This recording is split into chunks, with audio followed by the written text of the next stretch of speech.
புதுதாக கண்டுபிடித்திருக்கிறதாக சொல்லுகிற அந்த சிப்,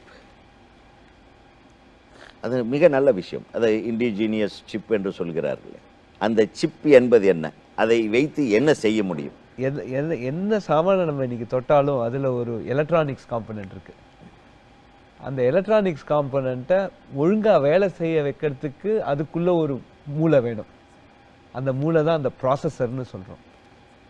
அந்த ப்ராசஸரில் ஒரு ப்ரோக்ராம் ஓடும். அந்த ப்ரோக்ராம் ஓடுற ப்ரோக்ராம் இந்த எலக்ட்ரானிக்ஸை வேலை செய்யுது. இப்போ கேமரா அப்படி திருப்பணும்னா அதுக்குள்ளே ஒரு ப்ராசஸர் இருக்குது. அது ஒரு கமாண்ட் கொடுத்து அது வேலை செய்யும்.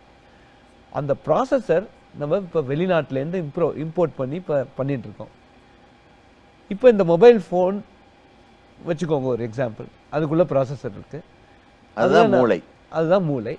அதுதான் நம்ம காமர்ஸ் டிரான்சாக்ஷன்ஸ் இப்போ பண்ணுறோம், பணம் பண்ணுறோம், இப்போ நம்ம எங்கே போகிறோம் எங்கே வரோம் எல்லாமே அது கவனிக்கிறது. அதுக்குள்ளே ஏதாவது ஒரு ஒரு ஒரு ட்ரோஜன்னு சொல்லுவாங்க. அதுக்குள்ளே ஒரு ஸ்பெஷல் ஹார்ட்வேரை போட்டு நம்மளை ட்ராக் பண்ணலாம். இதுக்கெல்லாம் அந்த அந்த சிப்புக்குள்ளே இருக்கிற ப்ராசஸர் தான் ஒரு மெயின் ரீசன். அந்த ப்ராசஸர் என்னன்னு நமக்கு தெரியாத வரையில் அது என்ன ஆக்ஷன் நமக்கு பண்ணுறதுங்கிறது நமக்கு தெரியாது. அதனால தான் குறிப்பாக பல நாடுகளில் அந்த நாட்டுக்குன்னு ஒரு ப்ராசஸர் பண்ணி அந்த ப்ராசஸர் நமக்கு நிச்சயமாக நம்ம என்ன சொல்கிறோமோ அதை செய்யும், நம்ம என்ன செய்ய வேண்டாமோ அது செய்யாது அப்படிங்கிற ஒரு அஷூரன்ஸ் கொடுக்கறதுக்காக தான் ஒவ்வொரு நாடும் அவங்களோட ப்ராசஸர் பண்ண ஆரம்பிச்சிருக்காங்க. அதில் குறிப்பாக நம்ம இந்தியாவில் இந்த ministry of electronics and information technology அவங்களோட ஃபண்டிங்கில் ஐஐடியில் நாங்கள் இந்த சக்தி இந்த மைக்ரோ ப்ராசஸர் ஒன்று பண்ணி அது நல்லா கிடையாது. 2017 நவம்பர் மாதம் எங்களுக்கு ஃபண்டிங் வந்தது. எங்களோட எல்லாமே என்னோட ஸ்டூடெண்ட்ஸுக்கு தான் சேரும். Very good. அவங்க ஒரு 6 மாதத்துக்குள்ளே 2 சிப்பு தயாரிச்சாங்க. ஒரு சிப்பை வந்து நம்மளோட all by your students. All by my students எல்லாருமே வித் யுவர் கைடன்ஸ். அவங்களோட ஹார்ட் ஒர்க். கைடன்ஸை விட அவங்களோட ஹார்ட் ஒர்க் தான். எந்த ப்ரொஃபசர் சார் சொல்லுவாரு பசங்க தான் பண்ணாங்கன்னு? நிச்சயமா அவங்க தான். ரொம்ப சந்தோஷம். நான் கிட்டத்தட்ட அந்த 6 மாசத்துல நான் வந்து ஒரு மேனேஜர் மாதிரி தான் இருந்தேன்.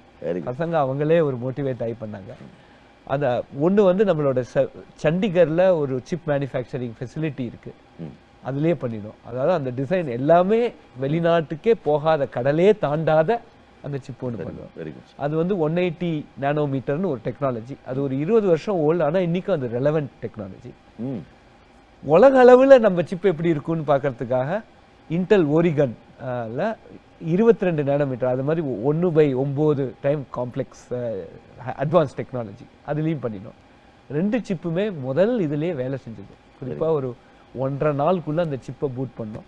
உலகத்தில் நீங்கள் பார்க்குற அத்தனை அகாடமிக் இன்ஸ்டிடியூஷன்லையும் பார்த்தாலும் 6 மாதத்துக்குள்ள 2 மைக்ரோ ப்ராசஸர் சக்ஸஸ்ஃபுல்லாக பண்ணது நம்ம சென்னை ஐஐடி தான்.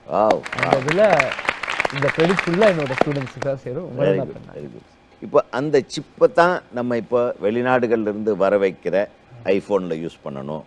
Any mobile phone should have this brain, our Indian brain தான் இருக்கணும் அப்படின்னு ஒரு சட்டம் போட்டு அதை நடைமுறைக்கு கொண்டு வர முடியுமா? சட்டமே வேண்டாம். நமக்கு இது ஒரு காலத்தில் இது ஒரு கம்பல்சரி மேண்டேட்ரியாகவே அது வந்துடும். அப்படி ஒரு நீடு வர அன்னைக்கு நம்ம ஆஹா ஒன்றுமே பண்ணலையே நம்ம என்ன பண்ணுவோம்னு திகச்சு நிற்கக்கூடாது. As a country we need to answer to that question.